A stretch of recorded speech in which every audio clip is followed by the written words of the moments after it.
Who here has ever been told they can't do something? Has anybody ever been told that you can't achieve something? Maybe that something is impossible and it's just out of your reach. It's June 12th last year, and I'm in the state of Michigan. And behind me is some Bates-like looking motel. And I've got my hand in my phone. And on the other end of that call is an event organizer. And that person is talking to me about what happens next. 12 days earlier, my incredible support team accompanied me as we crossed Lake Erie, becoming the first person with a disability to go from one country to another on a paddleboard.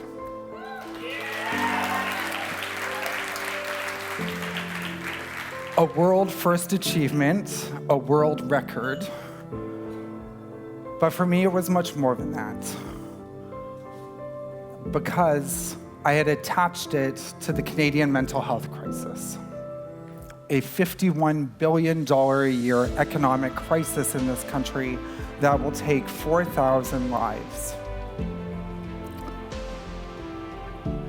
My way of tackling the crisis. So I'm standing in this driveway, and we are in position in Michigan. And we are ready. And all of a sudden, all of our phones start ringing. And I'm gonna tell you, when you're with a group of people and all of your phones start ringing at the same time, it's not good news. Like, don't do that. But they all start ringing. And so we answer. And it's our boat captain who is making their way from Ontario all the way over to the US. And they're going up Lake Ontario, and they're going across Lake Huron through Detroit. And they say, bad news. We've had catastrophic engine failure. We can't do this. And I said, what do you mean you can't do this? And they say, we can't do this. So I say to them, and my team says to them, what do you suppose we go do? Like, this is a big deal. We're about to cross Lake Huron. It's the second lake. We have to do it. And they say, you should go and walk the dock. Walk the what? Walk the dock. I learned that day walking the dock means you actually go down to the dock and you walk it and you ask every single person on that dock, will you help me? You ask the marina directors, you ask all the boat captains, you ask everybody. I didn't just ask one marina, I asked all the marinas. I walked all the docks. We called docks out of Michigan. And that night, we all went to bed defeated, exhausted, and feeling like it just wasn't going to happen. And the next morning, we woke up in the Bates Motel. We survived. We made it through the night. It was great. And we get another phone call, and it's from one of the event organizers. And the event organizer says, maybe you should just come home. Now I'm gonna remove the swearing from this part, but I looked at my team and my mind flashed back to 4 years ago, sitting in a doctor's office, being told that I would never paddleboard again, I would never drive again, I would never fly again. And I looked at my team and I said, over my dead body, we are not giving up. I did not work this hard to give up now. If you go, that's fine. But I'm staying, and I'll stay for 30 days if I have to. And I will cross Lake Huron without a safety boat. And they burst out laughing. And they smiled, and we rolled up our sleeves, and we got to work. And we called marinas everywhere. And within 24 hours, we troubleshooted a missing boat situation. We decided we weren't going to look in Michigan, we were going to look on the Canadian side. That evening, a Canadian hero made his way in a motorboat alone from Goderich, Ontario to the state of Michigan to meet 3 Canadians and 3 Americans that he had never met.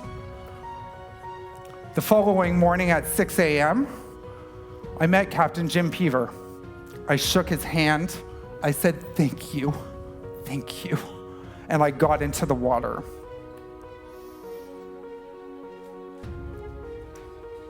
Crossing Lake Huron, I consumed 9,800 calories of carbohydrates, which were tossed to me in a shake. I consumed 23 liters of water. I peed myself every 10 minutes. I vomited once. And we troubleshooted a medical emergency in the middle of a Great Lake because I couldn't stand anymore. And I finished sitting down with giant tiger plastic bags wrapped around my feet. And 28 hours and 44 minutes later, I crawled out of Lake Huron into the city of Goderich, met by paramedics on the shore. And that arrival, I hugged Jim Peaver when I got to shore. I would hug Jim Peaver 3 more times as he would join my support team in crossing the rest of the 5 Great Lakes. And over the course of 4 months, my team led what ended up being one of the largest mental health awareness campaigns in Canadian history.